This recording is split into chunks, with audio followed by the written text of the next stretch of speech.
In here, but we need to introduce you a bit formally here because we finally have you live, and we've also got a chat room going. So we're going to try to cover a couple bases very quickly here. This is a much delayed broadcast, and I want people to understand who you are and why we're doing the broadcast, and then let everyone know that we're going to be also putting this on YouTube shortly after we are done broadcasting live here on live stream. So that's what's happening. And I am talking to Mark Dharm Reese, and he has got a bio on my website. So if you're interested in who he is, his bio is absolutely fascinating. And I'm just scrolling through it here. So I just want to make you aware that that's who we're talking to. I'm calling him the NBC Whistleblower because he's got a key story about NBC.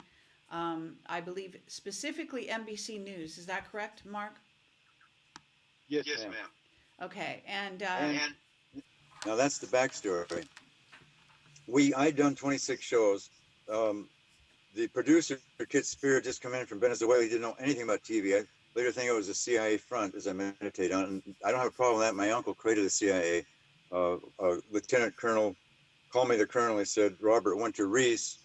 I remember when he left to do it when I was a toddler.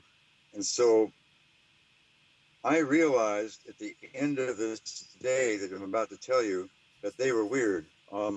Ronald Reagan was then the governor of California. We didn't have the research then that he was a mafia puppet, but that came out later. But I knew when he tear gassed the free speech movement at Sproul Hall, this had to be our focus.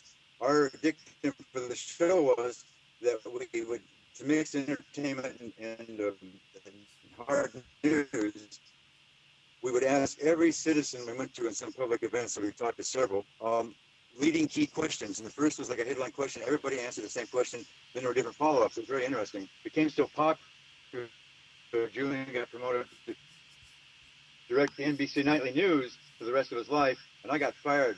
And the reason I got fired was when I brought up this topic that Ronald Reagan using military equipment to spread poison gas on free speech, assembled people speaking out on a college campus was absolutely treason to the Constitution. I didn't put it that hard because I knew I was dealing with NBC, but that was my point. I did it more softly. And the minute I said that, the two producers, Kit Spear and the boss, who didn't know anything about anything, turned sideways and started talking about a golf game. And Julian spun right around 180, looked out the only window, and Marilee Reynolds, our lady who kept notes and stuff, she started playing with her fingers, looking at nothing. So after a few minutes, they turned back, and I brought up the question again. I said, "Excuse me, I'm not here. I've got another TV show I work for with Alan Ledden Productions, and we're also inventing magazine news mix, and it was Al Betts Productions, working with the producer of the Tonight Show, Paul Orr, the original Tonight Show. I'm very blessed to have a great training in media. I went on to be a Yale professor in media after the COINTELPRO guys. Okay. You're going too fast here, and I just want to slow you down. So we want to go a little slower because these people have not heard of you before, and so we want to go through this very important story slowly. And everyone, please do see his bio. He was a Yale professor. He also was a consultant to the Pentagon, apparently. And he has also consulted and worked with some very well-known names in the world. So we'll go down that road slowly, if you don't mind, Mark. So, Mark, to back up, you were employed by NBC.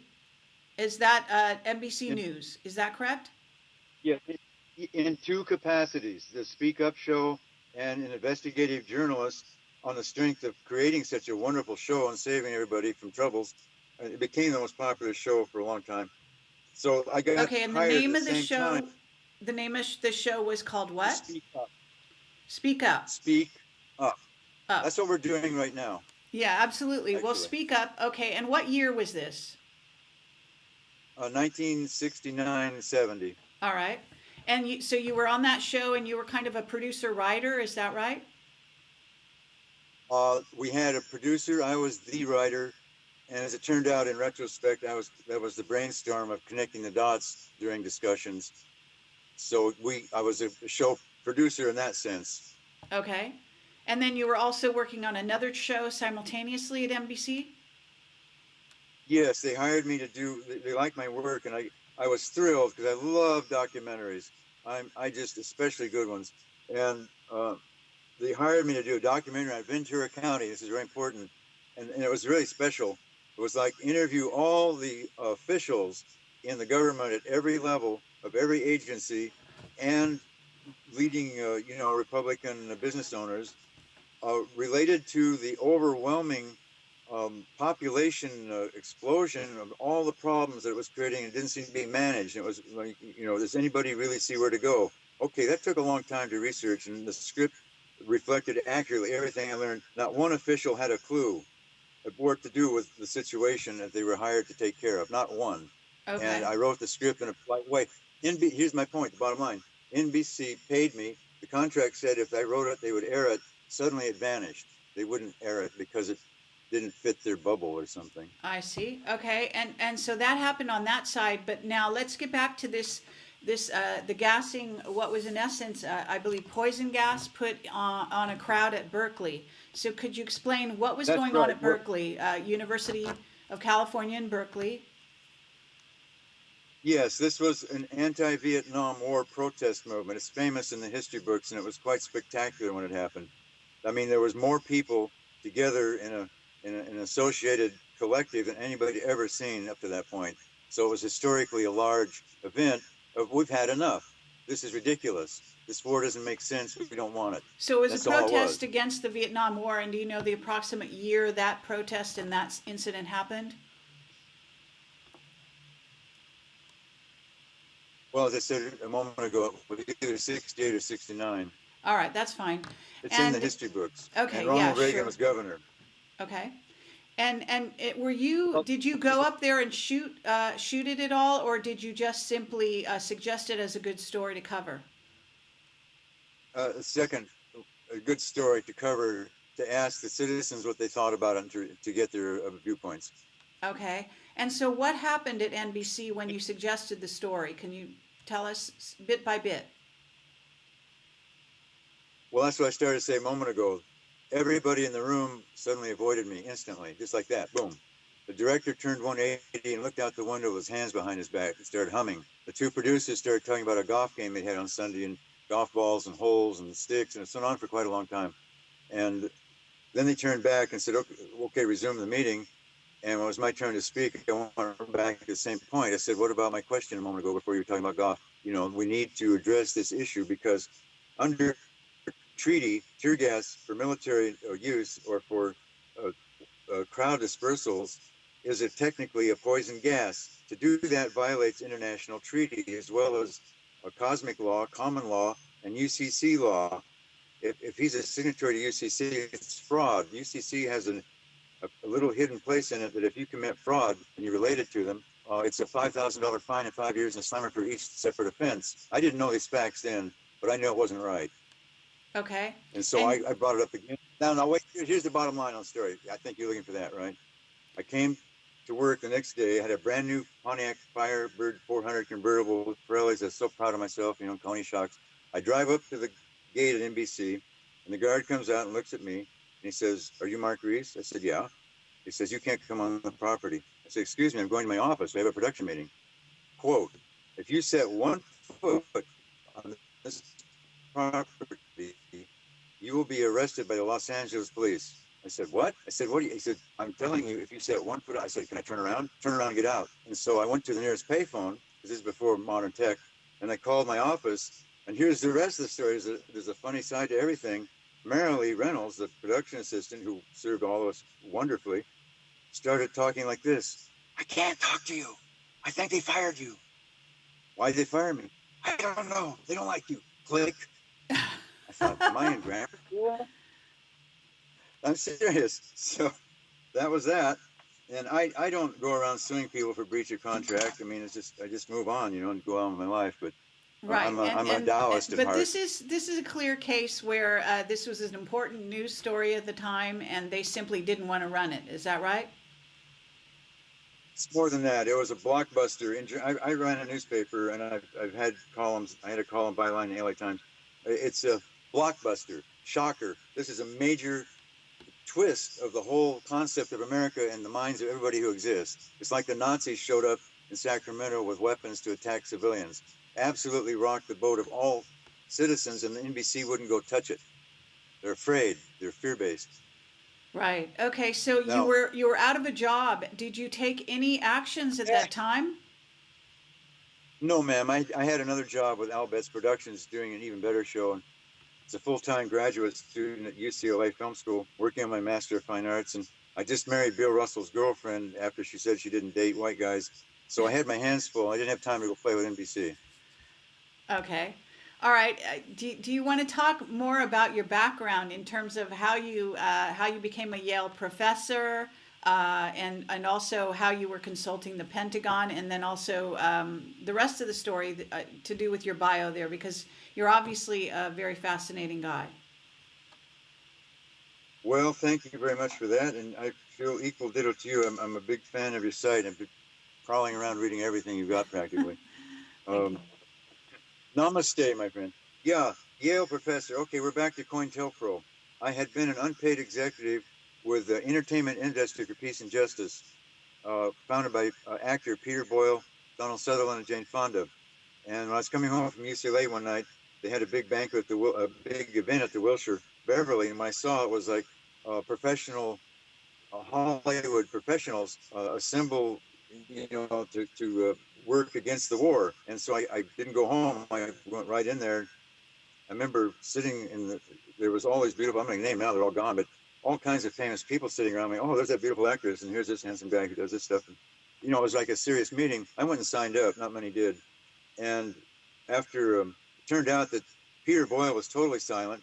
Donald Sutherland, the only time I ever saw him was he came to the meetings, which we had almost every day in Jane's living room, brainstorming. We had formed committees, and I was in charge. I was on two committees. I was the person in charge of street theater, because I'd already had a Beverly Hills theater company, which was so avant-garde, it got written up favorably in both Time and Newsweek, the Burbage Theater, when we did the James Joyce Liquid Memorial Theater. So Jane and I did a lot of brainstorming, and we had a think tank committee.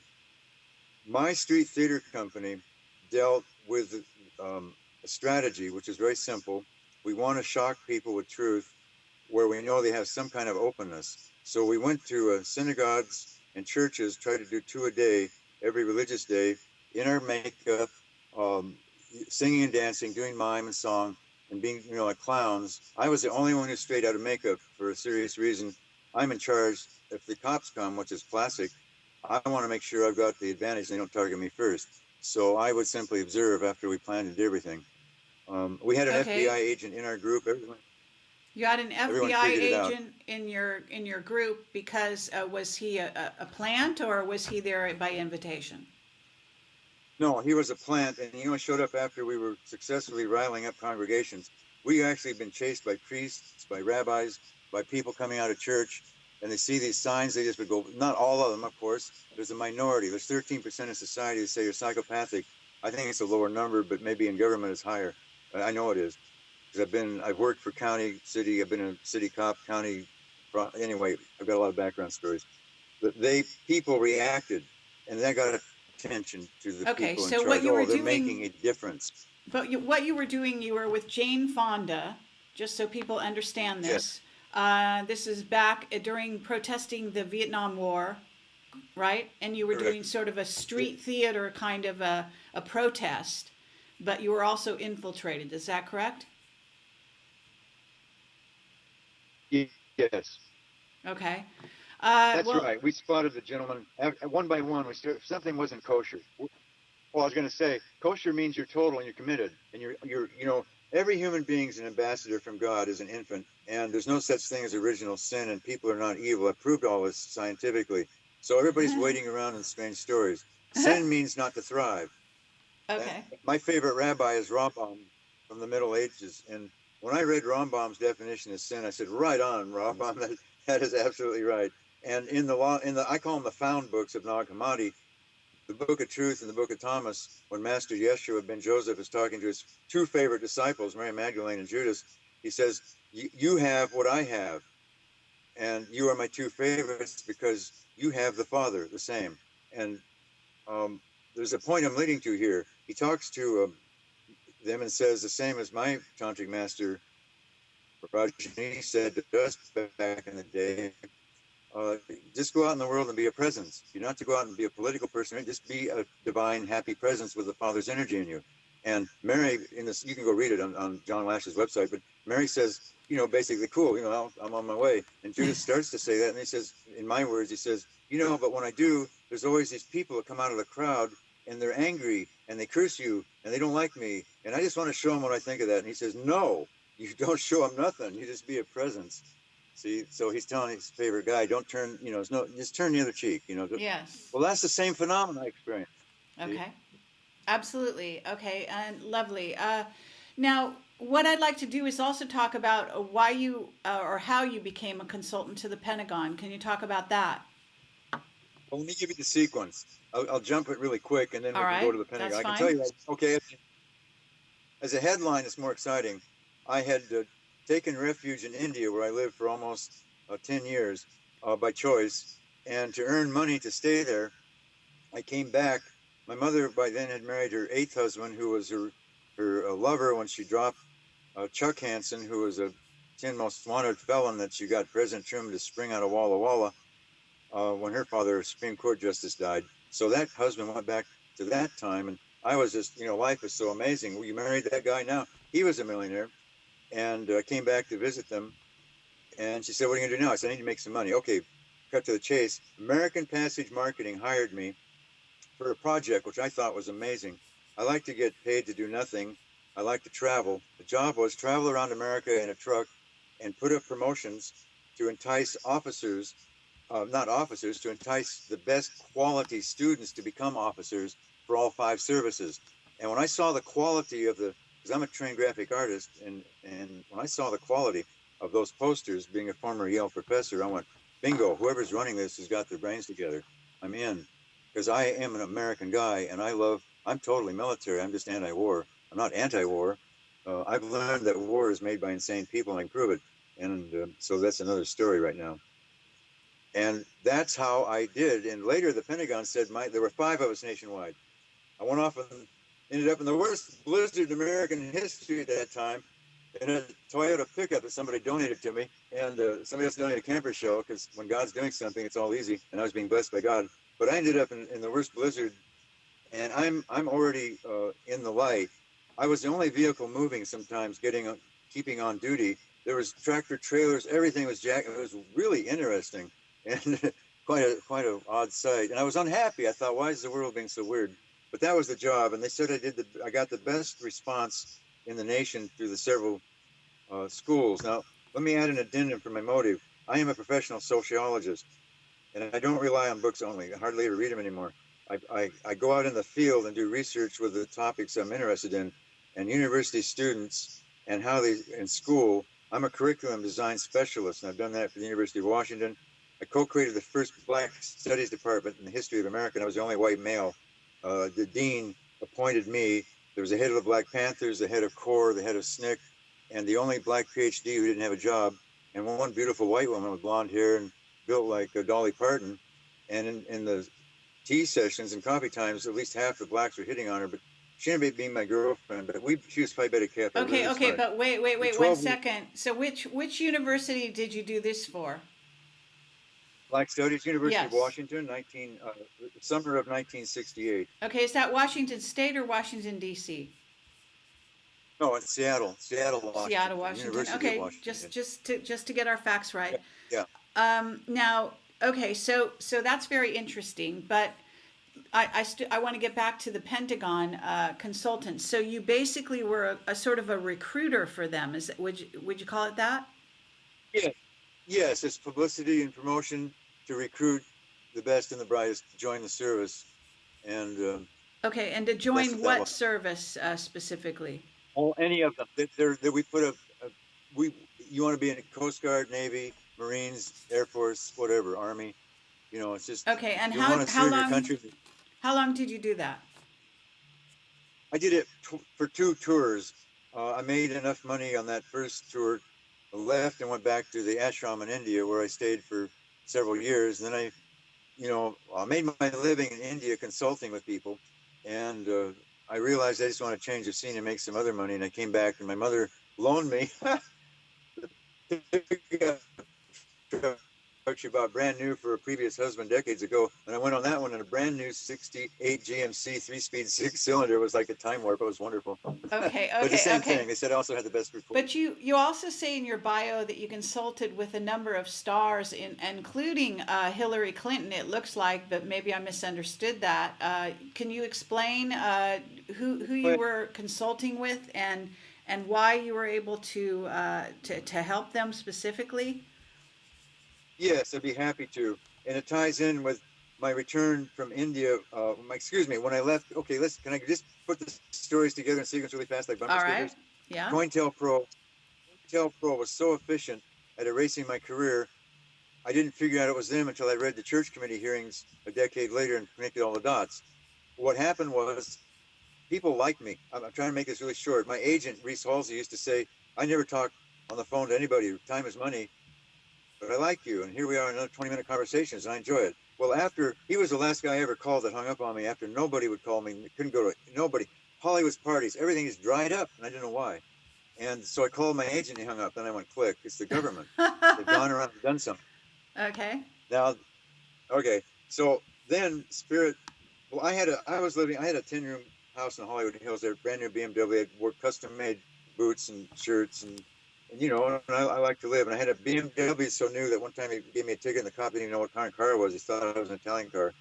But that I ended up living in a slum apartment on the edge of Venice and Santa Monica, occupied by heroin addicts. And fortified my door. I wanted a cheap place where I could write. And several amazing things happened in that time frame. And among them was, as soon as I got settled, my higher self said, go and apply for teaching jobs as a professor. And I thought, that sounds good, because if you want a little more resume pertinent to this, I had been hired at the University of Washington School of Communications to teach graduate students in their courses about intrapsychic conflict before I had a degree, based on a research paper. This is a whistleblowing story, where in a previous upper class seminar as an underclassman, I got permission based with Alex Edelstein to go there, and I blew the whole field. And I remember my wife at the time saying to me, why are you on that paper so long? You're faster than that. I said, honey, all these people are talking about why people are crazy inside. They don't seem to know what they're talking about, and they all claim they do, and it's really driving me nuts, and I've got to bust them. I'm not sure what to do. She said, well, you'll figure it out. And I did. And then I never tell a bad story unless I can give it an upward spin. So I suggested a study that we could do as scientists, communication scientists, and sociologists to study, to push the field forward. Dr. Alex Edelstein, when he gave me the paper, wrote on top, Mark, I would give you 5 A's for this paper, but they fired me. I have 2. Then he got me, I learned 20 years later. You're talking too fast, so I can't, I think that people are not going to understand. Could you back up a little bit and slow down a little bit and just tell us, yes, sure. Tell us what you were just telling us about this, I don't know, I guess I'm really confused. What do you... Jump at it. Let me bring you... You wrote a paper. Say the first word to come. It sounded like you wrote a paper. Okay, I got it. Let me answer you this way.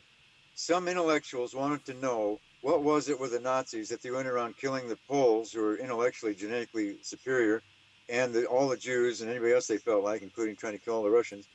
What makes people behave that way was the point. The term for that is intrapsychic conflict. It means conflict inside yourself, conflict in your head or in your mind, whatever you want to call it. Okay, intrapsychic conflict. Okay. Yes. Yeah. And so I was in communications. I was studying production and writing, but also theory, both. And this is a theory angle on it. And Alex was part of an intellectual group trying to, rationally understand scientifically why those people did what they did. We didn't know then. I know completely why now. I've made it my purpose to find out. But that was intrapsychic conflict.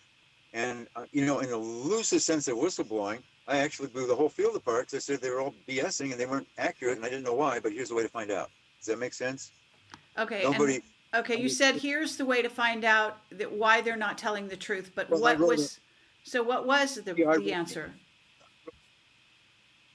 Oh, I don't know. I didn't stay to find. I figured See, he offered me to go to Michigan State and get a gold-plated PhD fast track, and I said, Alex, if I already know more than the professors in the field, what makes you think I want to go there? I'm going to go learn how to make films at UCLA.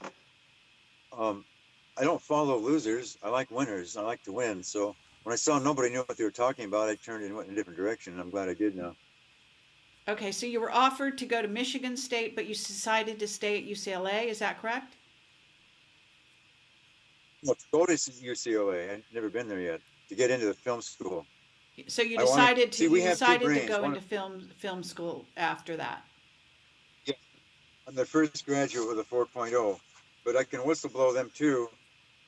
They held me up for a year because President Obama is a reflection of a master's thesis. I wrote a script called The Preacher Man. I wanted to do it for Bill Russell to make up to him for marrying his girlfriend in LA.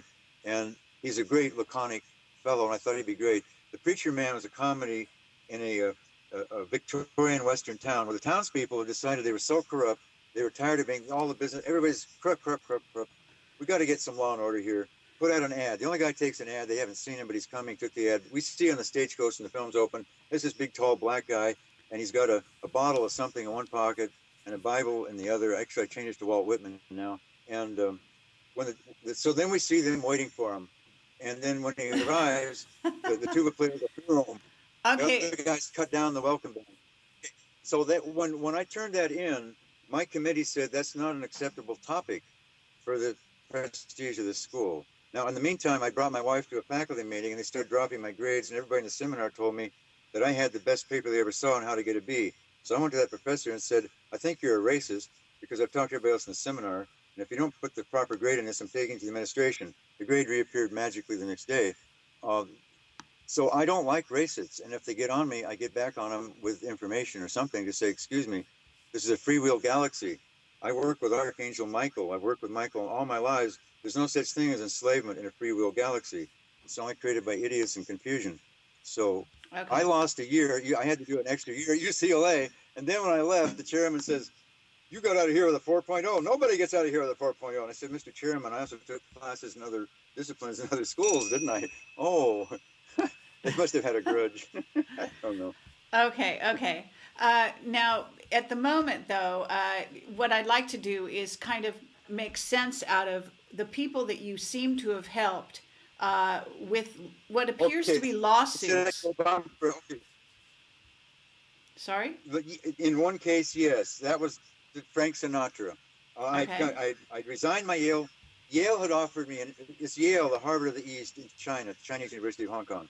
And it's a CIA-created school for the upper elite, rich children of the richest people in China to get a Western education.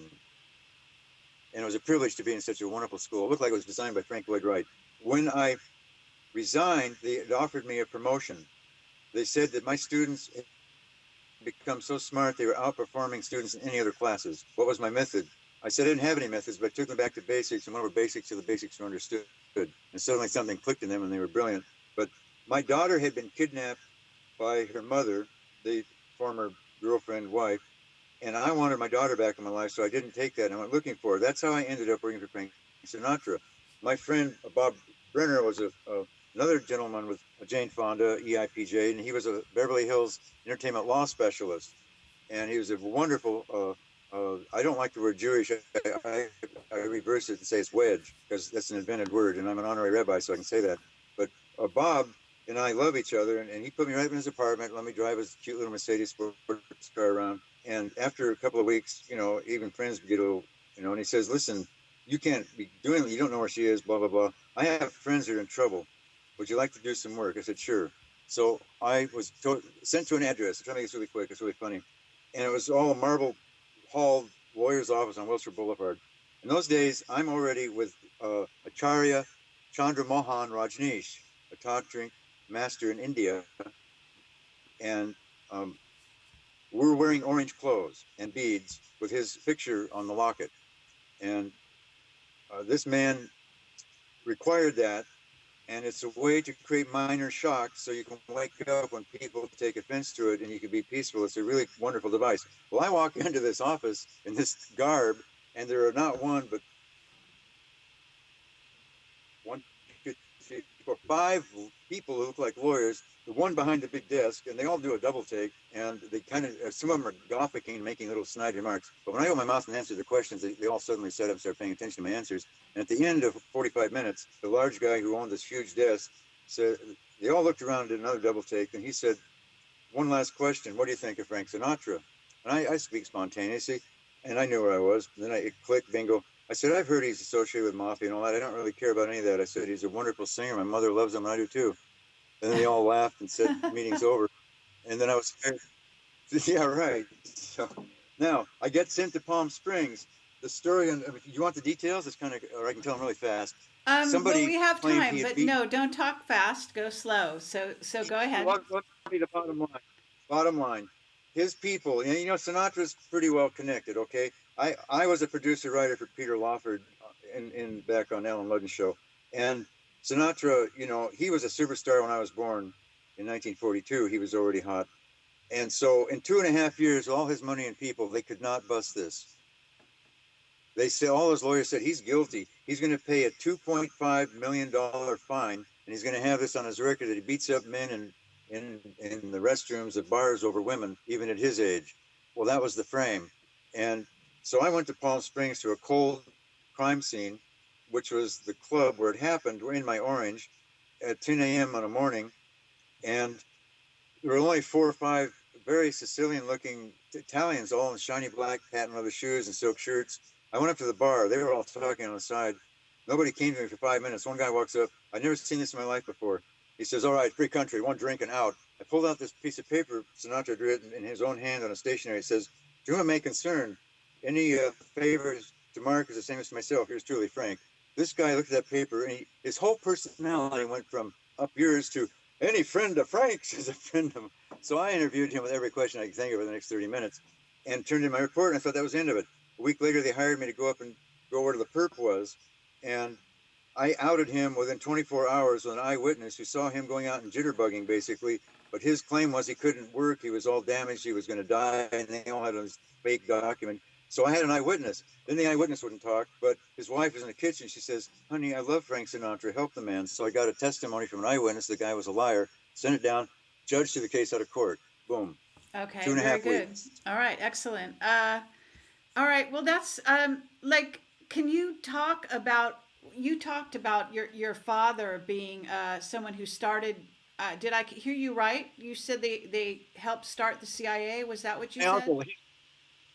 Yes, his brother, who actually is the secret father of my so-called brother, because when my father ran off with his secretary, who looks like my mother physically, who looks like his mother, my mother then went with his twin brother, Robert Winter Reese, and I remember them visiting on his houseboat all the time. He had just come back from World War II. He'd been a navigator, B-52. He's a war criminal, firebombing like Dresden. And then, but you know, that was the game. And you're in the game, God bless him. It's a very brave thing in a B-52, and he survived. But he ended up on the OSS with Wild Bill Donovan. And I remember when he vanished, because all kinds of You remember? Wait a minute. You remember? Wait. Hello. Signed that in July. Wait. Stop. Okay, you remember who vanished? Yeah. Who? When Colonel Robert Winter Reese left being my mother's lover in his houseboat and never returned because he got called to Washington, D.C. In 1946.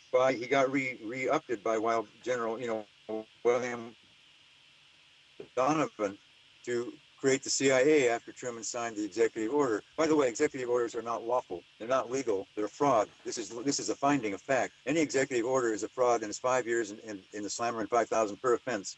The federal government only has jurisdiction in Washington, D.C., prisons, forts, and the territories they haven't released yet. The Commerce Clause is bullshit, and it's a legal battleground, and some say yes because they want it, and the real guys say no, and I'm on that side. The feds are so out of control. We're trimming their fat. The 10th Amendment, you cannot break it. So those are just facts. And so anyway, my uncle went back, and they created the CIA. Now here's where the story gets interesting to me. They broke up. I mentioned earlier, my mother called Truman to spring a 10 most wanted guy from Walla Walla who became my half-sister's father, Chuck Hansen. and my mother dumped me on my father, who I'd never seen. And I went to the first grade in that neighborhood, and it was so boring because I could read comic books, and they were going, see Jane run Jane run, and I could read Batman and Green Hornet and Superman and Wonder Woman, and then they didn't like it, so I'd hide them behind the see Jane run. Then they'd find me and hit me with rulers, and I thought, this is nowhere. And then if I spoke out, they'd gag me and put me in the cloakroom. So when I would doodle 3 things: a head from Easter Island. I don't know where it came from. I now know that I had a past life there. They destroyed the place ecologically. And then I was doodling something that I didn't know what it was until I was in India in the ashram decades later, talking with a friend in therapy, and they were asking, what were you doodling in that trying time?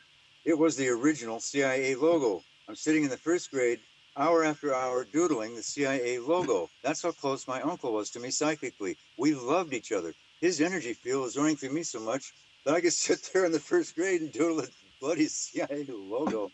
So, Okay. you know, I now know there's good CIA. Yeah, 4.5% of the CIA are us. I did the pendulum on it, and I've created a curriculum for them, a 3-part curriculum to weed themselves out by muscle testing on the basis of Sir Dr. David R. Hawkins in his book. I'll give you a turn around. Excuse me for a minute. I'll give you the ISBN number. Anyone listening, David R. Hawkins is an MD and a PhD. I'm always impressed by people who do that because they're in service. They wouldn't do it otherwise. And he's been praised by Leah Coco and Mother Teresa. And the ISBN number is 0-9715007-2-X. 0-9715007-2X. Why do you want this? This on the back cover is true. Truth, like the images of Mars, is like a Rorschach's card of which people project their illusions and fanciful meditations. Now a science of truth has emerged for the first time in human history, which enables the discernment of truth and falsehood, and it's based upon simply muscle testing with 2 people. I find that if I test myself, I can get faked out because the archons are visiting again, and then they trick you. So you need 2 people. It's foolproof. It ends all Guantanamo. All this stuff is ended. You don't need to torture anybody. You don't need to waterboard them. You simply teach them muscle testing. You can do it right now. If you hold your arm out and say resist, push down, then say, the code word is, if you say Christ, everybody's strong on earth for that, or Buddha. If you say Hitler, everybody goes weak. That's your test. But you can have fun with this. I tested one fellow and I said his mother's name, and he was weak as Hitler. And so you can find lost car keys. You can find lost history. This book is impeccable for ending violence on the earth. Truth versus falsehood, how to tell the difference. So Okay. And you want to give people, wait 1 second. You want to give people the name of that book? Truth versus falsehood. Show it, hold it up to the camera. Okay. Yeah, let me see if I can see it. Yeah, it's a little fuzzy. Okay, that's better. So it's called Truth versus what? Falsehood? Falsehood. Okay. Very good. And the author's name? David R. Hawkins. Okay, fine. MD. Okay, that's he's great. He's a Knight of Malta. Okay, that figures. Okay. Okay, very interesting. Sure. He's not a bad guy at all. He's dedicated to the truth about the human condition. I should have a copy of that map. If you'd like to see it, I can show you the core of it, and then people could copy it. It would be really cool. It's a map of human consciousness, and the troubles in life are created only by the people in the box at the bottom where there's no spiritual light.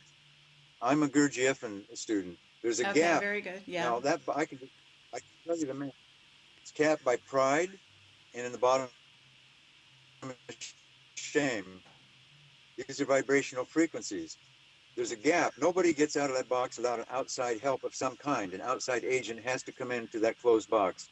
Then you go into what's mixed. There's some light, there's some dark. And that's where most people hang out who aren't. Irvin Laszlo, I love his work. He's so accurate intellectually. We're virtually synonymous on seeing the same problem and all the details. But I'm one up on him that I have the solution that he keeps looking for. And he sees what I'm talking about with crystal clarity. And he has a book called, excuse me, turning my back. No problem. Very thin little book called, can you see this? Worldview. World Shift 2012. We're gonna, okay, yeah. Yes. Making a green business, new politics, higher consciousness work together. I've designed a solution for people that works exactly like that, and is either through my 501c charity. The name of my charity in capital letters is SEA-SOS, which is a symbol that, oh, the ocean needs help, seesaws. And when the IRS, head of the IRS, we did this in 5 phone calls in 2.5 hours. He gave it to me verbally with no filing requirements in 2003 in October. And he said, congratulations. Oh, this, we don't have time to go through all this, but it was an amazing moment. He was just so gruff and so businesslike. He took the call finally after 2 minutes on hold, and he says, "Do you have a pen in your hand?" I go, "Yes." "Write down this number, 572. Read that back." "Yes." "Congratulations." I had been grilled by his people for 2.5 hours, and they said, "Boss, do it," or something. And he gave me the number. Here's the deal. I know how to save the ocean through 3 of the methods, which are killing it. And if the people who are involved in the other method would participate, they would probably also not be killing it. And that's the product I invented. This is another whistleblower story. You ready for this one? Okay. Okay, first let me give you the bumper stickers. COINTELPRO, I'm in a little place on the Venice, Santa Monica, 1/2 a block from the beach. I sent out 100 resumes to be a professor around the world. And at the end of all this, it takes a while to do that. The last day I'm mailing and putting out in the place where I get all this information, Spirit says, "Oh, apply for the dean job." I thought, "Dean Schmeen, okay, let's see what that is." And I read it out and thought, yeah, I could do all that, no problem. Well, I'll apply. Okay, I did. I got an offer from Brazil in Sao Paulo, the University of Brazil. I got an offer from 2 or 3 other places, really nice places. I always wanted to be in Brazil. And the Jesuits told me that I had the job to be the dean of Loyola University. They were combining, they said, I'll give a quote, exactly what the father said to me. "Congratulations, you're the youngest dean we ever hired. You're the first dean with no PhD, and you're the best qualified dean to replace into one school of communications, the English department, the art department, the dance department, the theater arts department, all film, broadcasting, media under one roof." And instead, I got the job from Yale at the Harbor of the East in China. I went bingo. I didn't know then I'd been Genghis Khan and 1/4 of Chinese are genetically related. I just know I like Asia. So I took that job and went there. And my wife, who was the first double minority in Hollywood because she was an executive on Star Trek, I went out to her office at Star Trek at the Black Tower place. And I said, "Honey," I was trying to get her back because we'd separated. And I didn't want to separate anymore. I said, they've sent 2 tickets. How would you like to go to China and, be with me? And she said, "Yes, I'll help you and your daughter can get established." So that's how I got to Yale. And then when she kidnapped my daughter, I resigned. I'd rather have my daughter than be a professor. And so I burned up everything, American Express card, everything I had, just Okay, never got her back because the mother so went for it. how long were you professor at Yale in China? And where in China? Are we talking Hong Kong or somewhere else? Yeah, we're talking, let me have pictures worth 1,000 years or something. I found this in my library the other day. I'll have to hold it this way, but this is the first book they gave me when I took the job. Can you see the words all right? The Law and Mass Media in Hong The Law. Kong. Very good. Yeah. And so yeah, you're in Hong Kong. As I recall, yes, ma'am. But the university's in China, so I bought a British sports car and drove in and out every day. It was fun. Okay. Although I did get stopped. I was going under the tunnel one time. I like to go fast when there's no danger. I'm common law. So if there's no danger, we can do what we want. And that's the real law. No victim, no crime. So in this tunnel late at night, there's no traffic. Little did I know they were already Big Brother. So I put my James Bond car up to speed. When I get to pay the toll at the end, nobody would talk to me. And the Chinese, I love Chinese. They're just standing there. We don't. After a long time, I said, "Excuse me." They said, "You were going too fast." They had me on camera and meters. I had to really talk my way out of that one. I mean, I was up to like 100 at once just to get the car, blow out the carbon, I said, "I'm so sorry, I'm an American, blah, blah, blah." Anyway, so they were going to whistleblow me and I whistleblow them.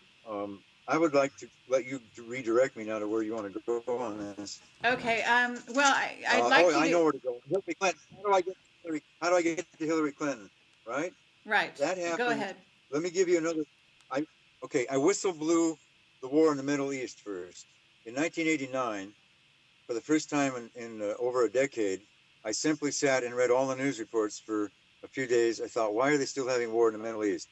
After I read it, I sat down and wrote a curriculum, because I'm a curriculum designer, for peace in the Middle East, and it had 6 parts. And then I looked around to see who might be interested, and I sent it to the Secretary General's Office of the United Nations, and Assistant Secretary General Robert Mueller contacted me immediately, and I quote, he said, Professor Dharm Reese, your views on how to have peace in the Middle East are among the best seen, taking the liberty of circulating them with my associates immediately. He knew it was intellectual property, and I sent right back and said, you know, God bless you, circulate. And the pattern I saw was 2 weeks later, the first point came out in the press on hallelujah, we're gonna have peace. 2 months later, the second point appeared in the press. We're on track. Then a long time, 2 years later, okay, wait, 2 weeks, 2 months, 2 years, what kind of, you know, spiral is this? Then it was 2 decades later. And then they began to do finally that point after 20 years, which would get it going, and they started shooting missiles and rockets and bombs, and all went south. So much for taking a peace plan to the UN in the Middle East. Now, I went to Netanyahu's office the first time in term. I'll blow the whistle on him. I told my story based on that experience with the UN to his people in his office.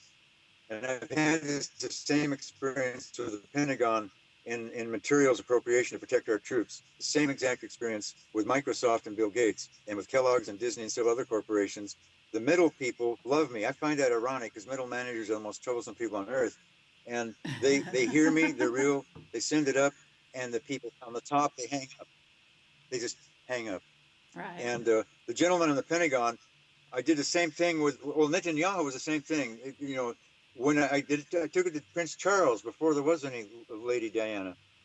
And his secretary said the same thing to me. The secretary of the head of British Petroleum said, when they did the BP oil spill, I saw how to turn that into a solution with my product to create jobs for all the people that lost their jobs from the disaster, and to have them ameliorate some of the trouble. But doing this, that guy is so slippery. I've never seen an eel that slippery. It took me a while to break through the barricades intellectually and get into his private office in London. They were very British, and yes, he's now at this number in Texas.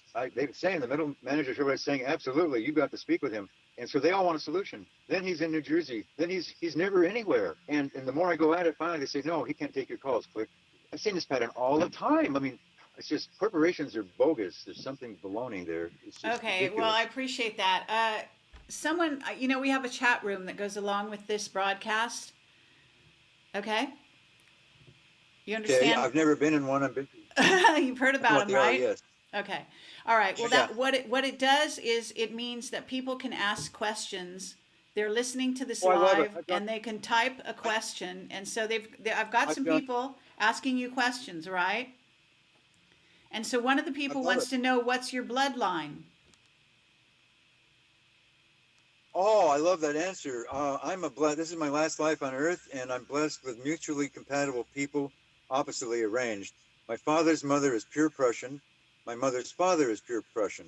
My mother and my other way around is Scotch, Irish, and Welsh. So I am a total Celtic, both sides, the low dark side and the high upper side. I'm like the ultimate white man. And, so hallelujah. Okay, all right. And basically, you were going to talk about how you ended up talking to or getting a letter from Hillary Clinton. Do you want to elaborate on that? Yes, headline backwards. At the end of her term, when about 2 or 3 weeks before they left the White House after 8 years, I had not been spoken with her, Secretary Milley, or communicated with her for a year and a half. I'm going backwards in the story. She wrote, and I quote, and the letter's kicking around here somewhere, Dear Professor Dharm Reese, quoting, I am so sorry we did not get this done. Yours truly, Hillary Rodham Clinton, First Lady. Now, a year and a half before, the contract I had with her when she was at Rose Law, to go to the front of the story, I have this solution for humanity, which is why you're interviewing me. And I've been trying to bring it forward since way back when. It's in a much better, more refined way, but people just keep hanging up. So I thought, wait a minute. The way I work is I am not against selfishness. Everything I do is based upon it because that's true to the organic nature and the root brain. So I designed a project that might attract somebody. Now, Arkansas had the poorest school. Little did we know he was dealing cocaine all the time with the CIA out of, blah, blah, blah. But their school system was impoverished. And I thought, the governor's people might not let me in the southern state, who knows, might be my prejudice, whatever. But I've had troubles in the South with people when I've been alive and well, and they certainly go ballistic and start yelling at me for the best of friends several times. I go, I don't know where I am yet. So I'll call his wife, where is she, Rose Law. Now, she was a great, intelligent woman, and I don't care if David Icke says she's a reptile. I like reptiles. She's a wonderful human being doing the best she knows how, in my opinion. And I like to see the lady doctor be the president and Hillary be the vice president. I think it'd be an unbeatable team of intelligence in the next go-around. Excuse me, but what lady doctor? Sorry, wait. What lady doctor are you talking about? I don't remember her name now, but in the last presidential election, a woman who's a medical doctor ran for the presidency. You can Google her and find her name. I don't want to say her name because it's not in my mind right now. But I know who Jill you mean. or something. Yeah, I forget I read her name. bio. Okay. So I'm just throwing my ticket for the next election will be her to be president and Hillary to be vice president. And anyway, that's neither there. Hillary and I were communicating how I could bring my product, which is called IT for Integrity Tonic, which is a powerful spirulina-based formulation that I took 25 years to put together. So it's a perfect food for the human cell. And when you eat it, which is a total meal, you give your cell every material that it needs. And that's a scientific discovery, which I figured out intuitively a long time ago. A PhD, a chemical guy at UC Berkeley about 10 years ago came out, and I heard him on the radio. He said, we've determined that the human cell must have every single material need it has to have at the same time. Anything other than that is chaos. And that's what you call old age and everything else, and decrepitude and no immune system. So I was already in love with spirulina. She has no husband. I'm a woman. I'm a mother's man. I'm not a mama's boy. And the males have problems. So that's just my view of the matter. And spirulina is her own mother-daughter clone. It's a continuous life form. She survived every extinction on Earth. And when you eat it, it's really cool. But people don't eat it for various reasons. I fixed those reasons. And I took it to Hillary to take to William, not knowing he was about to run for the White House. And then it came up in the news a week later. And I thought, acha, as we say in India, what if we tie this into his campaign? That way the whole public gets it. So I sent, Hillary and I talked some more, and she agreed that, because I'd already designed a program. I don't go to executives that have got a busy lives, a lot of program in hand. And I knew exactly how to do it in the state. And I said, we will hold meetings in public auditoriums and with live audiences, and we will ask people about their concerns about health. And I said, I will turn this over to you. This is intellectual. It was a little more complicated than that. And I showed her in the same presentation. I said, this will save you enormous campaign funds because if you don't tell the media in advance that you're going there so they can get over you and scramble you, but just when you're about to show up, you tell the local media, here we are, they're going to swarm on you to cover you. And they won't have a preconception because you've shocked them in a microshock, and they don't know what you're doing. So what is he doing? Here he's talking to ordinary people in an audience about their health concerns. Well, she bought it and went for it because it's brilliant. And the rest, as I say, is history. Now, I didn't invent that idea. I was reading about Thomas Paine in town hall meetings from the Revolutionary War. And bingo, it's a no-brainer.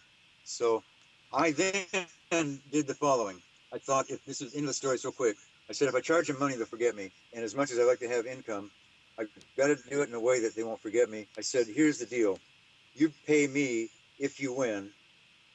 When you win, you put this product in all the police agencies, in all the prisons, in all the schools, and any other federal place where the feds have actual jurisdiction, and you get all those people in some way, whatever way works for you, to eat this product. You will then discover that they're smarter, they have more memory, they're calmer, they're healthier, their immune system works, and they reverse their aging. This product was another whistleblowing. West Labs in Columbia, South Carolina. Joe Sugarman was my customer. He owned the Maui Weekly at the time. he bought a half pound of powder from me, and I call him and say, how'd you like it? Now, I'm a big fan of Joe Sugarman. He's an A-plus human being, blue blocker sunglasses fame. He's a self-made guy. And so I thought if he liked it with a newspaper, I've got publicity. And he says, I want to have it tested. I didn't find out till 2 years later, chatting with him, because we still talk off and on, that somebody had burned him on some product, blah, blah, blah. And he got suspicious. And I didn't know that, but I said, Joe, children, cats eat this. They love it. I mean, just, okay, blah, blah, blah. I get a call the same week as 911 from a guy, and here's what I hear. Quote, I've been trying to cure cancer for 20 years with no results, and I've got 5 men with their tumors in complete remission, and I need more of your product. Are you the inventor? And I said, who are you? And he said, I'm Dr. Bob Down. And I said, well, I'm being an investigative-minded person. I said, okay, how serious are these? I don't know who this guy is. I said, how serious are these tumors? He said, their doctors told them, go write your wills immediately. And they're done. And I said, and you have all those tumors gone? I said, how did you do that? What did you do? How did you use my product? He said, I simply used it in water and injected it right into the tumors, and they died. Now, he didn't tell me why, but I found out reading years later why. And it made sense with what I knew intuitively without going into all those details. He became my best customer, and I don't like to get off the razor's edge, so I didn't go crazy with pricing. I just kept my regular wholesale price. More and more people. 2 points to this story that are crucial. I do, in those days, it only word of mouth, because I'm a Taoist, and you know, what is and what ain't. So I didn't get an order. I called the lab, and a woman answered, and she said, oh, Professor Reese, my blood's never looked so good. I said, are you on by any chance on a live cell blood analysis machine? She said, how'd you know? I says, well, I'm psychic, sort of, and I always wanted one. There's a lady doctor who had one on mine, but the FDA creamed her. She was frightened and got rid of it. And I said, what are you seeing? She says, there's so many factors. I went, wow. Then I thought, I can't market that. I said, name one. She said, well, the oxygen content is so much higher. And you should see our dogs. And I was thinking, dog schmugs. And she was psychic. She said, Professor, you don't understand. We're in hunting country in South Carolina. These are old couch potatoes. They're in their teens. They never get off the couch. She said, I started eating your product 5 days ago after I saw the lab results. After 2 days, I fed it to all the dogs. I'm watching through the window, romping like puppies. I went, great, you proved all Okay. But are you saying, what is this product? What's the name of it? And can you show us, are you marketing it now, or is this gone now? It's gone. The product, I just finished eating the last amount. It would have been here to show you in this empty container. But I do have it in a better form, which I'll take out of the freezer. I have here, Peggy Baldwin paid me, where are we, $40 a piece. This bottle has 3 meals for an average hungry person. It's the most potentized, powerful food on earth. If you're really hungry, you cannot eat more than this. I don't care who you are. So this is 2 meals in a bottle. And she paid me $40. She wrote a check in her mansion and turned her chef on. She invited me for dinner and turned her chef on. Okay, but can you show us the label? Wait. Can you show us the label? Oh, this label. No. The FDA destroyed my partners at gunpoint when I called. And then later when I went out it took me a year and a half to get over my moody blues, being an American guy. And I snapped myself out of the funk. I had excellent credit. It wasn't perfect, but I got 3 to 5 offers a week in the mail for years. But I didn't want credit cards. Now I wish I'd done it. And when I went out to buy a new Harley-Davidson motorcycle, after Honda turned me down for a Gullwing for a delivery vehicle, I've owned over 13 motorcycles. I've traveled Europe on a Russian bike, America on a Harley for several months, and India. Anyway, they laughed me out, and I said, why? Show me my credit. Somebody went into my credit and put in all kinds of lies, and I even went to Sears, and they said it was never there. So every time I make a move, I got one of them on the phone once. I took it to the UN once years ago, and my girlfriend's at the time daughter called out, oh, Mark, look, you're finally on TV with your Save the World with Spirulina project. And it was We Are the World Musical Festival, which I sent them the project for, if they would feature my product as the commercial. So I'm going, yeah, this is what I sent them, but it doesn't make sense as a professional producer. They never called me. They didn't ask me anything. That's exactly what I told them to do. And all these, people singing. Then I waited for the commercial. Coca-Cola. I almost swore. right now, I'm sorry, I won't swear on air. I went, okay, because my dad was a Hell's Angel, and I know some swear words. So I'm blowing the whistle on those guys. I mean, I think Bill Gates and Rockefeller, my mother went to school with one. I don't have any problem with all of them, but the eugenics thing is nonsense. This is an anti-eugenics thing.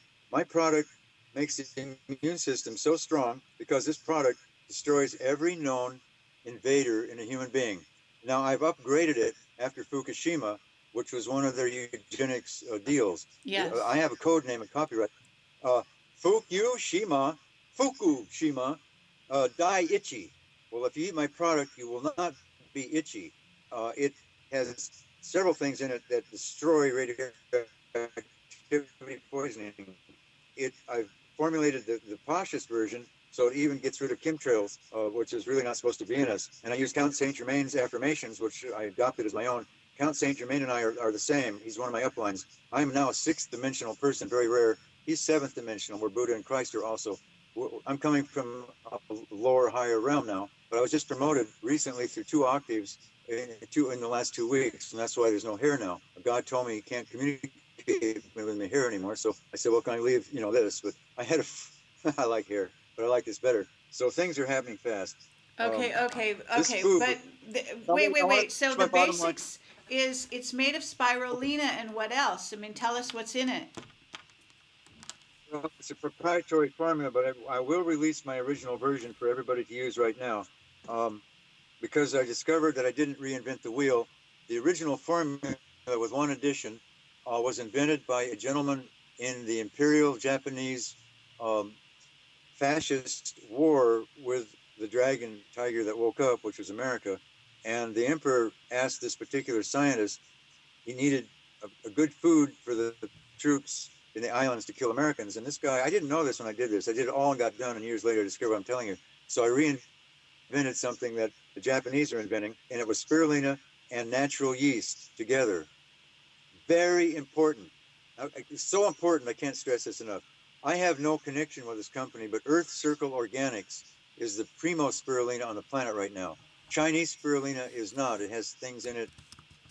Cyanotech in Hawaii, excellent spirulina. Spirulina is famous. I have a book which the Cyanotech brothers created. You should find this book. You learn about spirulina. It's very small, very perfect. And okay. So you're saying spirulina with action jump off. Okay. Now spirulina. This is proprietary formula. I'm not going to give my whole formula away because I have a 501c and an income, but I'm giving you the base of the formula I first started with. All right. Well, wait. Do you have a? Yeah. I want everyone listening to this to try this for your own benefit. Find spirulina and natural yeast and vitamin C powder. Now, when I say vitamin C, I don't mean ascorbic acid. I mean like camu camu or natural vitamin C. You don't want ascorbic acid. Nutrition is a hobby of mine, and this is very accurate. But if you combine those 3 things together and you add, I got this from Linus Pauling. Let me show you what you add. The AMA will never see you. This is called L-lysine. Okay. Linus Pauling, my grandpa died of a stroke, and he still had years to go right after he retired from the Supreme Court as a justice, and I thought that was wicked. So, thing is, Pauling said, if you mix vitamin C and lysine in equal amounts, any plaque in your arterial system will vanish. You don't need pharmaceuticals. And so my original product is spirulina, yeast, vitamin C, and lysine. Got that? Yes. Now, I want you to add lecithin. Now, lecithin, organic, GMOs are notoriously wicked. They will destroy your everything, and that's documented. So make sure when you get lecithin, it's non-GMO. You want to put a quarter of a cup of the spirulina, an equal amount is what I learned. It took me years to learn what I just told you, and nobody paid me to do this. I'm just telling you for free. It took me years to get this ratio. I tried every way. You try it and see what you think. Try spirulina by itself. This is an ecology lesson. That's the purpose of my mission as this charity. So I'm giving you how it works right now for you to study the importance of relationship with items that are involved with your body. If you first just eat spirulina by itself, you'll get that experience. Then combine it with yeast in small amounts, build it up to half. You will see what you get. it increases the power of both of them by a quantum leap. If you take the yeast by itself, you will see that you're only getting the same thing, but in a minor way, very minor, but it's essential. Why? Because they have all the minerals. Minerals are the key to being one with Christ, not proteins. Fats are the key to your brain working properly. And sugars are death to you. Get rid of sugars, only honey and natural fruits. We're trying to build up the brain here. This is a brain balancing tonic I invented. So I call it IT. IT stands for integrity tonic. It restores your cellular functional integrity. And I did communicate with the authorities who were trashing me. First, West Lab is at gunpoint. I called the third time to see why an order hadn't come in, and an Irish voice answered, and he said, and I quote, "Didn't you hear what happened?" I said, "Cops? How'd you know that?" I said, "Well, I'm psychic. I used to be one. What are cops doing?" "Well, they tore out the computers." I said, "Isn't that where the protocols are?" "Terrible thing. We lost half of them." Wait a minute. That's murder by cop. I know, and we're losing the rest. Now, remember, I started out sending one bottle to this guy. Now he's getting box loads of them every few weeks. I mean, how many people have been kept alive here, American citizens? So I said, "Excuse me, what kind of cops? What kind of warrant did they show you?" He said, "Oh, they didn't have no warrant, but they had their guns out." I said, "What? Is this Nazi Germany? Is this Joe Stalin? Excuse me? I'm having a nightmare here, pal." I didn't say that, but I thought it. And so I said, "All right. How are they dressed? You're in Columbia. What, I mean, are they state troopers?" He says, "They're all in black suits. There were two of them." I said, "A city cop?" He said, "There was one by the door. He was the only one who didn't have his gun out. He's kind of looking at the floor." I said, "Yeah, a real cop got dragged along. He couldn't bust the feds and the state guys. So he was just there being a witness." I said, "Let me talk to the director." "Oh, no, they're gone." I'm going to stop doing my Irish, but he said they went to a cabin in Tennessee woods and they're hiding for their lives. And they took the dogs, he says. So I called back the next day to speak to Vice President Gillespie, and I got that ever popular telephone recording. This number is, or whatever, no longer here. Now, years later, I connected with him. They had framed him and put him in prison. This was a dedicated doctor for 21 years to cure cancer. And because Joe Sugarman wanted to test they knew each other. Joe's also a nutrition. And I took it to a lady with a TV show like you have, Carrie, in Las Vegas, because I read about her. She had 1 million viewers. And I wanted to make a ruckus and tell, I'm a truth teller, whistleblower. And she, to make the long story short, not quote all the conversation, she said, "Professor Reese, I believe you, but my audience is tired of this. This is the same pattern. It is the FDA. And you're commendable because you want to speak out about it. And all the cases we've seen, we've done 18 in the last 18 months, we've had 20 shows on this. My audience doesn't need anymore. We know this is how it is in America. Anyone who invents a natural-based cancer cure gets a visit from guys in black suits with no warrants, with their guns out, who tear out computers and terrify everybody. And they always have a couple of local cops. Those people are all guilty of fraud under the UCC and in every other way. They should all be indicted. Where are the prosecutors? Who are they in the pocket of? I'm a cosmic prosecutor. I'm telling you right now, you're indicted, period. And I have designed a curriculum for police departments, and it works like this. You get this product and eat it. You learn muscle testing. Once you learn muscle testing, I know right now from my methods of determination that 4.5% of the CIA are us. The other ones include everything from to the confused. So the first way to get to the confused is to deal with them by muscle testing so you can see where they are in relation to the map of consciousness that I updated from Dr. Hawkins' map, which I call the Itzama map. And if you bear with me, I'll see if I can pull one out of. Okay, but before you do that, I want you to finish. So are you selling this stuff or not? By donation, the IRS, I asked that question. Yeah, excellent. You like the Irish commissioner. I asked him that. Am I selling this? Because I don't get tripped up in that. I said, "Let me run it by you, sir."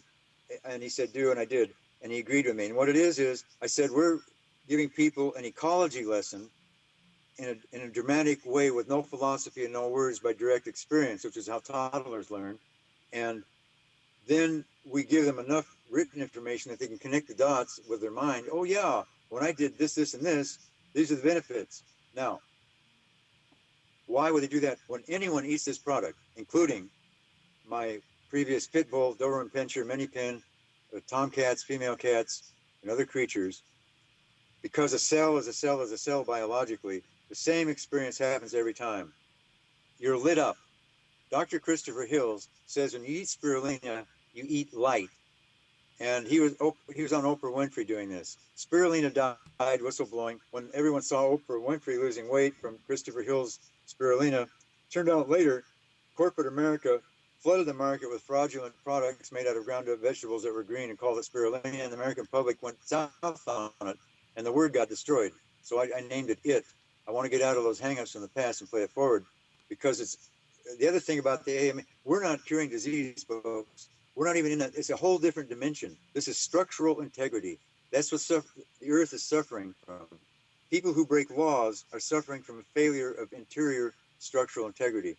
And I've traced it down to 2 points only: bad or non-existent nutrition, period.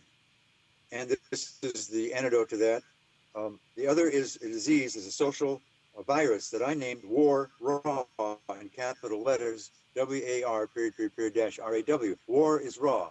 It stands for wrongly aggressive raising of children ruins authentic wholeness. Now, that's a fact. And the 20th century is filled with pioneering psychiatrists from Freud onward who got that fact. I found a book by a Danish psychiatrist recently in the 50s. He's as brilliant as I am on this topic. Why aren't people reading these materials and adjusting themselves? Well, that's because of the way they're damaged. And my motto is everyone's doing the best they can do. So we're bringing information forward for a good. Okay, that's great, and thank you for that. But could you tell me, you really haven't conveyed the whole recipe, is that correct? No, I'm keeping the pudding part so that when people go to my website, under construction right now, they can donate. Okay, and so what is your website? Are you going to... Let me clarify this. I teach the 80-20 rule, and you got to learn it. And I'm showing you through this product. And right now, what I just told you, you can make a complete meal out of that form I just gave you. You try it. You won't need anything else. Now, what you add to that meal is you put that powder in any liquid of your choice. That's water, sugarcane juice if it's real, and then you get liquid coconut oil, which is the only medium chain triglyceride. It has no harmful effects, and it restores all kinds of the health benefits of organic coconut oil will blow your mind if you're not aware of them. It certainly blew my mind. So you take that powder and that water, oil and water do mix if you rapidly agitate that jar, and you chug-a-lug it or sip it, whatever. You will not be hungry for another 2 hours, believe me, and you will enjoy the experience. Now, you won't get the rush that I'm talking about on that alone. I have added 12 more ingredients, and the pudding has several. The pudding version, when I test market it with 6-year-olds, and they eat it, they go, "Wow, what good ice cream! Why is it green?" They don't have the vocabulary to tell them about spirulina and chlorella. Okay, but what's your website? Okay, Mark, what's your website? Are you going to give that out? It's been crashed because of some reasons which are really weird but true, and it's still in the process of being put back up. The gentleman next door bought a new Tesla. His electricians somehow wrecked my phone line. He did not want to restore it, but his girlfriend is my twin flame. So gradually we got all the angles rearranged, and just last week the phone company finally agreed to put in the new non-destroyable phone box. And okay, hi everyone. We were continuing this story. This is Mark Reese, and this is Carrie Cassidy, and this is part 2 or so. And so, Mark, you were just finishing a story, and so go right ahead. Okay, well, that story's gone, but I know what it was about, and that's more important. I was summarizing why you want to get involved with this nutritional experiment. It improves. Catherine Austin Fitts was speaking about how the rich people can save all their money. The same answer I had taken. Everything she said is a commercial for what I'm doing. It was brilliant. I even spoke to her secretary about it later. And what she said, and here's the answer. She says, "George, they need more awareness." He says, "Well, that makes sense." And she says, "No, you don't understand. They don't have it because they don't eat right. And without the awareness, they're going to have to only have awareness, or they're not going to be able to manage it the way it is now. It's gone out of control. So if they want to save all their money, they've got to get more awareness somehow. That's the answer." And he was saying things like, you know, I think it's doomed. They're all, you know, like that. And I said, no, there is only one point I want to make. You are awareness. That's all you are. I'm awareness. There's nothing else. It's God pretending to be you with your whatever.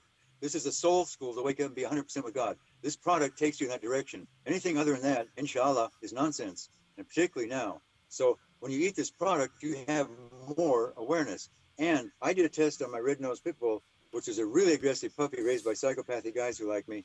And after it ate this food for 6 months, it was a wonderful pit bull, better than any other pit bull, but calm and never went off the track. Same with any crazy dog. This food restores sanity in animals and people because why? It's a perfect, total, 100%, all materials you require for your cell with no bullshit. Simple. Okay. So that's what I want you to get. Okay, very you good. Think better. Okay, great. Story. Okay, now we still have a few more questions in the chat that I want to get to. Is that okay? Excellent. Yeah. Okay. Just 1 second here.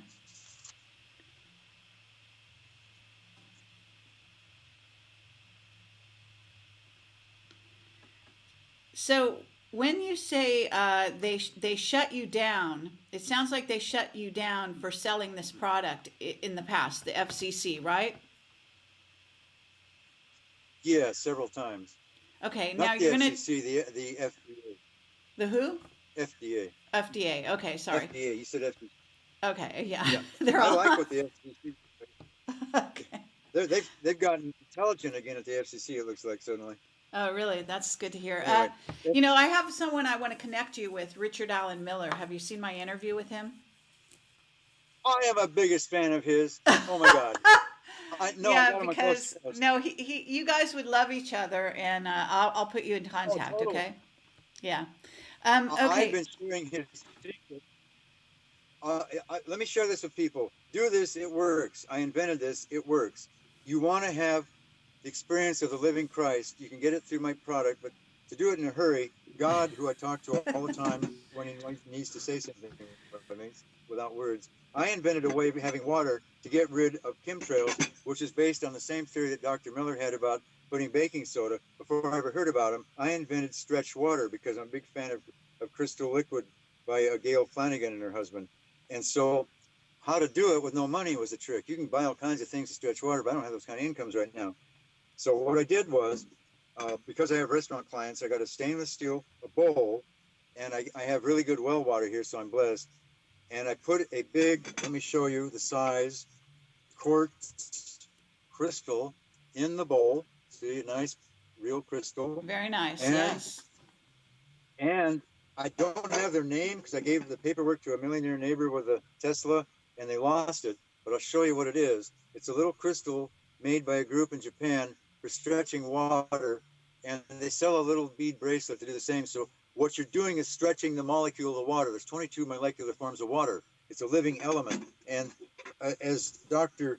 Richard Allen Miller said, Monsanto, he had the same view of Monsanto people that I came to on my own when he said out loud on Coast to Coast, they're insane. I came to the same view. And I know why, and I know what to do about it. And I know how to help them if they want to take the help. And then, but he said they're at war with mankind. That's obvious. And then he said they're at war with water. And I went, oh my God, there's no end to these idiots. He said there's no executives there. It's rotation. They're all ex-military or intel. Well, I leave you with this book to go and find and read. The Master Game by Dr. Robert D. Rope, 1968. Like me, he's a Gurdjieffian. Like me, he's a social psychologist. The business game, there's no such game in life. Absolutely none. Zero. Now, let's start with the games that exist. Man killers are called mulaks. I'm a mulak soul. Mulaks can be one of two kinds. You're law and order or you're an asshole, period. So mulaks have to be corrected to be what they truly are. I'm no longer a man killer. It's the first life I've ever had on earth I didn't kill anybody. So I've learned how to do that in my mouth, my words, my heart. There's then the aimless game, no aim game. Well, I played that in this life after COINTELPRO for a while. Then there's the homeowner game, the most difficult game in my experience of any game I've ever seen. There's the art game, the science game, the religion game, and the master game. That's it, folks. Those are the games in life. All the things are sub-games. So we allowed, after the coup d'etat in Lincoln, which is the city of London, and 1/3 of the DC people were in on it. Senators, all kinds of idiots betraying Abe Lincoln. Abe Lincoln, and who I was in my last life, Wild Bill Hickok, we had part of a team. There would be no New World Order now if our team had been allowed to go forward, because it's Archangel Michael bringing the wave of the second coming into life. But those conspirators killed off the agents. When it started again with John Kennedy and Marilyn Monroe and all these cool people, they killed them off too. They killed Martin Luther King. They killed my favorite political man, Malcolm X. You know, they martyred Rajneesh, killed him under the color of law. And Rajneesh was a world teacher predicted by five Indian nations. I was his troubleshooter. He was the 100 most important people on the planet in the 20th century, the Times of London said. And when he got into trouble, he called yours truly. So thank you very much. It's in my astrology to be this way. Okay, wait. Can we get back to the water for 1 second? So what are you saying about the water? Yeah, okay, what you do is simple. You put the water in that crystal. If you can get the ceramic or not, doesn't matter. Google, ceramic to stretch, but it won't stretch without that. If you don't get you can stretch it then by doing this following event. You make it like a waterfall, like Walter Struberger said, and you do this. You pour it. Yes. You don't need an expensive machine. Right. I have a girlfriend that does it. One bottle into another bottle. Okay. Then you put it on in the crystal. Yes, for a couple of hours. All right. Now that energizes the water to a higher level. Then you acquire a blue bottle. I was skeptical till I read the research on blue water. No, I met someone at the Conscious Life who was selling those blue bottles, and yes, you hold on to them, you can feel them, they have energy in them. Yes, and it comes from the sunlight, which now, because of the CIA earth warming bullshit, is 20% less than it used to be when I was young, but it's still sunlight. They actually create global warming, so-called, with their nonsense. I think it's eugenics and nothing else at this point, because chemtrails destroys the soils. Our farm, our organic farm, I've been here the entire century. I watched through the years how the plants recover. It really stresses them out. We had a totally self-contained farm. Now we lose all kinds of things. The bananas, they rot almost as fast as they appear. You have to eat them within a matter of milliseconds before you keep them for days. Okay, but get back to the blue bottle. So what do you do with the blue bottle? Okay. Well, okay, you're bringing the water through that process. You put the blue water bottle, you put it in the blue bottle, that water, you put it in the sun for 2 hours. Drink it. Okay. You will, if you have that ceramic, I don't know without the ceramic if you'll get this effect, but with it you do. And this is what God confirmed. It is what we call prasad or elixir or soma. You will have a living experience of the living Christ energy itself when you do this. I don't care who you are. And I've tested it with our resident psychopathic handyman, who's a 2-time Pelican Bay loser, and he drank it. He doesn't like to take anything. And he said, "This is really good water." I said, "It is, So you don't have to argue with people. They like it. Okay. Yeah. Sounds good. Absolutely. So that's for free. And if you'll see it. Yeah. Glad you could let that in. Hydration is the key, folks. Now I add Dr. Miller's baking soda, 1/4 teaspoon every time to every glass of water I drink, unless I'm just really, really not disciplined enough to remember to do it. And then I catch myself, because I agree with him. And like he said on Coast to Coast, he said, I trained the SEALs, and I told them, when you go out there, I was going to be a frogman. I think it's great. If you have to kill, that's a cool way to do it. You're in all the elements, water, land, air. I was going to be a medical corpsman frogman. I don't want to kill people. But he said the SEALs take it in battle. And I went, yeah, it's a no-brainer. If they get toxic anything and they're drinking this, they're going to stretch the water molecule so it goes deeper in the cell and drags out the toxins. And as long as you keep drinking water, your immune system is happy to do that. That's what it's built for. Flush that out. We know it isn't us. It's radionics, pal. So I leave you with this. Dr. Christopher Hill's widow, my associate, Chris Whitecloud, went to a Las Vegas food conference, at the same time, and he came back with our product. And I said, "What happened?" He said, "Well, they put me in a corner, not much happened," because when I told him spirulina, people didn't like spirulina, didn't get much action. But he said, "Dr. Hill's widow, Penny Hills, said that you, Professor," she didn't say you, she said, "Professor Mark Reese must be the best chemist on earth, because Chris and I tried for 17 years to do what he did. We could not figure out how to potentize spirulina, and he did it. He's a genius. Thank you very much." So I lived out the dream, which started with a Japanese scientist to feed the guys that hate Marines a good food. Now, when I took it to the Pentagon, I dealt with a gentleman named Mr. Fury. He was the most incredible human being that I would like to have millions of middle managers like him. he had no time for nothing but questions and answers, and they'd cut the mustard. I mean, boom, boom, boom. And when then the things he didn't know, he kept an open mind and asked for more. And then he concluded, he said, if this is what you say, I'm not wasting time. I'm taking this up right now to my boss, and he will call you. I waited 2 weeks, and I called Mr. Fury, and he went like this. He said, what? He didn't call you? We've been together 20 years. I'll look into it. And I never heard from him again. Now, what I told him was, I learned that our recon guys are going into battle to protect the opium fields with power bars. Power bars, sugar. If you eat sugar, you will disconnect your higher self and keep it disconnected. There's nothing anybody can do about it. I had to learn that by doing it. You will. You're sending the best warriors of America with a disconnection to their higher self into combat? Are you trying to kill them? I'm really pissed about this. I am so pissed. I could get very angry. I'm not even started getting angry. If Mr. Fury is part of the team, I don't know who shit canned this. He deserves to go up on charges somewhere. This could have been years ago. And I say, because he took my argument with our argument on my product. Improves intelligence, balances your emotion, strengthens your immunity. You think better. You think faster. Your awareness is up. Excuse me. I'm a reborn samurai. I was Masashi in one life. Nobody killed me. I died of old age in all my warrior lives on Earth. I know who I am. I was Marcus Aurelius. I wasn't just Genghis Khan. I worked with Michael. Nobody ever killed me in battle. It's impossible. I don't like to die in battle. Okay. Got assassinated in my last life. I'm not paying attention. That's another story. Anyway.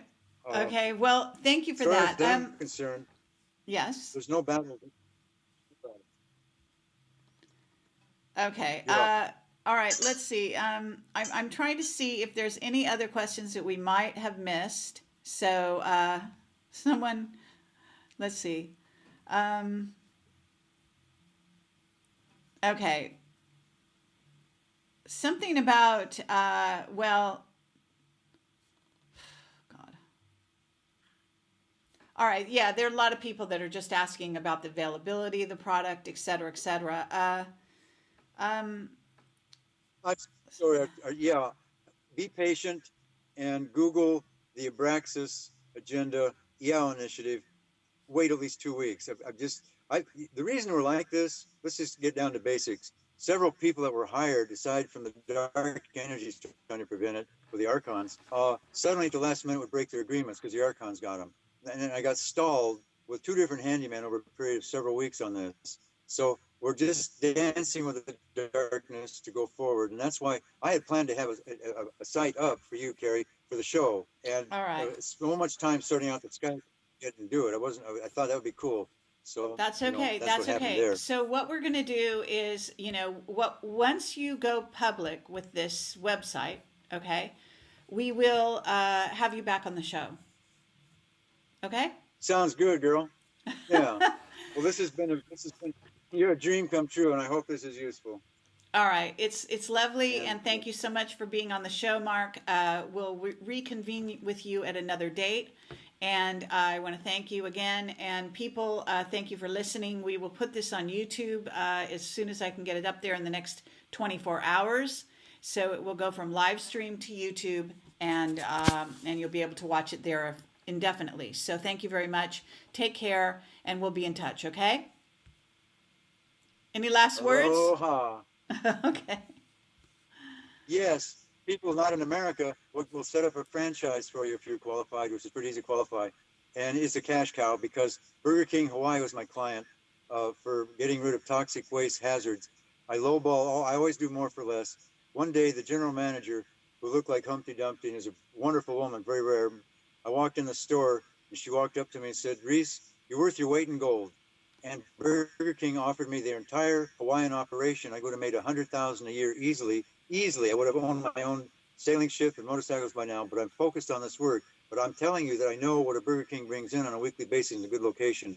And my model for this, you could do the whole thing for 20% of the cost for startup, 20% of the cost for overhead, 20% of the cost for operations. And by charging 20% less, you'll bring such vast amounts of money on a regular basis, feeding people safe food that protects them from hazards. And you'll be part of this ongoing team for equal sanity for humanity. And you'll be asked gross. Some of it goes to urban tree planting and feeding starving children. That's what my organization is about. So there, thank you. All right. Take care. Bye-bye. Thank you. Good night.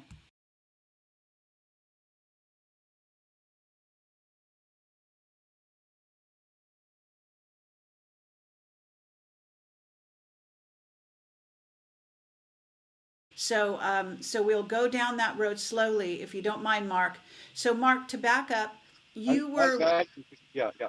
you were employed by NBC. Is that NBC In, News? Is that correct? yeah, in two capacities: the Speak Up show and an investigative journalist. On the strength of creating such a wonderful show and saving everybody from troubles, it became the most popular show for a long time. So I got Okay, and the hired at name the of the same time. show, the name of the show was called what? Speak Up. Speak Up. Speak Up. Up. That's what we're doing right now. Yeah, absolutely. Well, Actually, Speak Up. Okay, and what year was this? 1969, 70. All right. And so you were on that show and you were kind of a producer writer, is that right? We had a producer. I was the writer, and as it turned out, in retrospect, that was the brainstorm of connecting the dots during discussions. So I was a show producer in that sense. Okay. And then you were also working on another show simultaneously at NBC? Yes, they hired me to do. They liked my work, and I was thrilled because I love documentaries. I just especially good ones, and they hired me to do a documentary on Ventura County. This is very important, and it was really special.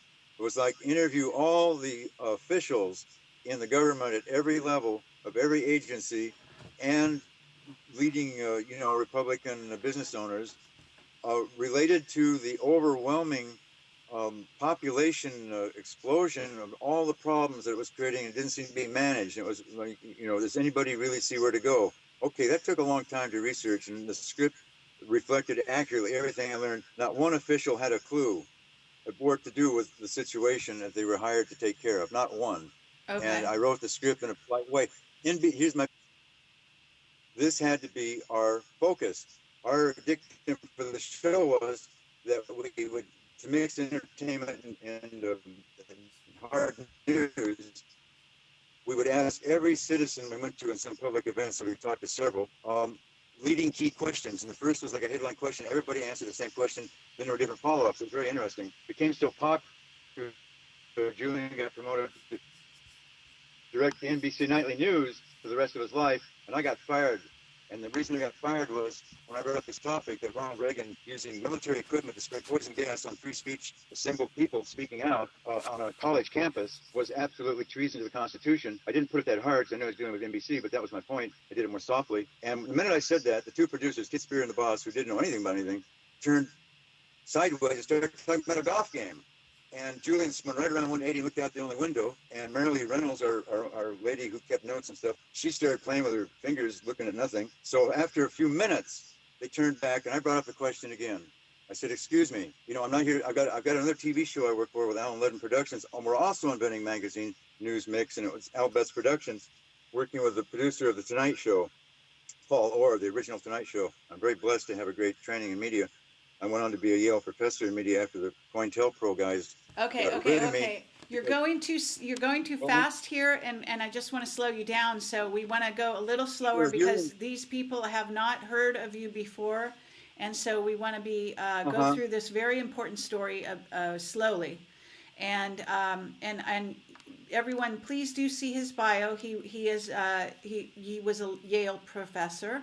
He also was a consultant to the Pentagon, apparently, and he has also consulted and worked with some very well-known names in the world. The bottom line, NBC paid me. The contract said if I wrote it, they would air it. Suddenly it vanished. They wouldn't air it because it didn't fit their bubble or something. I see. Okay, and so that happened on that side. But now let's get back to the gassing, what was in essence, I believe, poison gas put on a crowd at Berkeley. So could you explain what was going on at Berkeley, University of California in Berkeley? Yes, this was an anti-Vietnam War protest movement. It's famous in the history books, and it was quite spectacular when it happened. I mean, there was more people together in an associated collective than anybody ever seen up to that point. So it was historically a large event. We've had enough. This is ridiculous. This war doesn't make sense. We don't want it. So it was a protest against the Vietnam War, and do you know the approximate year that protest and that incident happened? Well, as I said a moment ago, it was either 68 or 69. All right, that's fine. It's in the And history books. okay, And yeah, Ronald Reagan sure. was governor. Okay. And were you? Well, Did you go up there and shoot it at all, or did you just simply suggest it as a good story to cover? second, a good story to cover, to ask the citizens what they thought about it and to get their viewpoints. Okay. And so, what happened at NBC when you suggested the story? Can you tell us bit by bit? Well, that's what I started to say a moment ago. Everybody in the room suddenly avoided me instantly, just like that. Boom. The director turned 180 and looked out the window with his hands behind his back and started humming. The two producers started talking about a golf game they had on Sunday and golf balls and holes and sticks, and it's went on for quite a long time. And then they turned back and said, okay, resume the meeting. And when it was my turn to speak, I went back to the same point. I said, what about my question a moment ago before you were talking about golf? You know, we need to address this issue because under treaty, tear gas for military use or for crowd dispersals is technically a poison gas. To do that violates international treaty as well as cosmic law, common law, and UCC law. If he's a signatory to UCC, it's fraud. UCC has a little hidden place in it that if you commit fraud and you relate it to them, it's a $5,000 fine and 5 years in a slammer for each separate offense. I didn't know these facts then, but I knew it wasn't right. Okay. And so I brought it up again. Now, wait, here's the bottom line on the story. I think you're looking for that, right? I came to work the next day. I had a brand new Pontiac Firebird 400 convertible with Pirellis. I was so proud of myself, you know, Coney shocks. I drive up to the gate at NBC, and the guard comes out and looks at me, and he says, "Are you Mark Reese?" I said, "Yeah." He says, "You can't come on the property." I said, "Excuse me, I'm going to my office. We have a production meeting." Quote, "If you set 1 foot on this property, you will be arrested by the Los Angeles police." I said, "What?" I said, "What do you?" He said, "I'm telling you, if you set 1 foot," I said, "Can I turn around? Turn around and get out." And so I went to the nearest payphone, because this is before modern tech, and I called my office. And here's the rest of the story. There's a funny side to everything. Marilee Reynolds, the production assistant who served all of us wonderfully, started talking like this. "I can't talk to you. I think they fired you." "Why'd they fire me?" "I don't know. They don't like you." Click. I thought, am I in grammar? Yeah. I'm serious. So that was that. And I don't go around suing people for breach of contract. I mean, I just move on, you know, and go on with my life. But Right. I'm a Taoist at but heart. this is a clear case where this was an important news story at the time, and they simply didn't want to run it. Is that right? It's more than that. It was a blockbuster.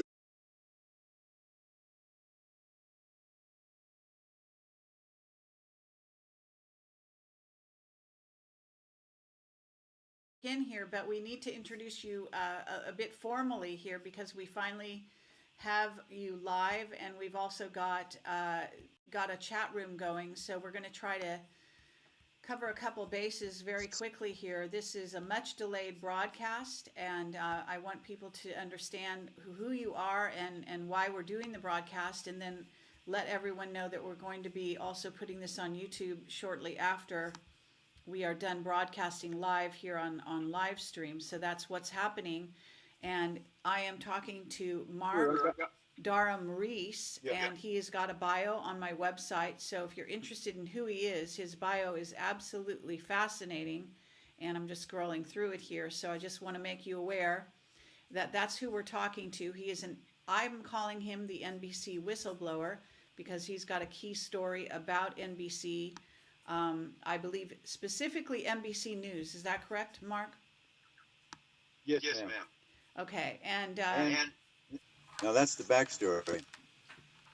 I'd done 26 shows. The producer, Kit Spear, just come in from Venezuela. He didn't know anything about TV. I later think it was a CIA front as I meditate on it. And I don't have a problem with that. My uncle created the CIA. Lieutenant Colonel called me the colonel. He said, "Robert went to Reese. I remember when he left to do it when I was a toddler." And so I realized at the end of this day that I'm about to tell you that they were weird. Ronald Reagan was then the governor of California. We didn't have the research then that he was a mafia puppet, but that came out later. But I knew when he tear gassed the free speech movement at Sproul Hall,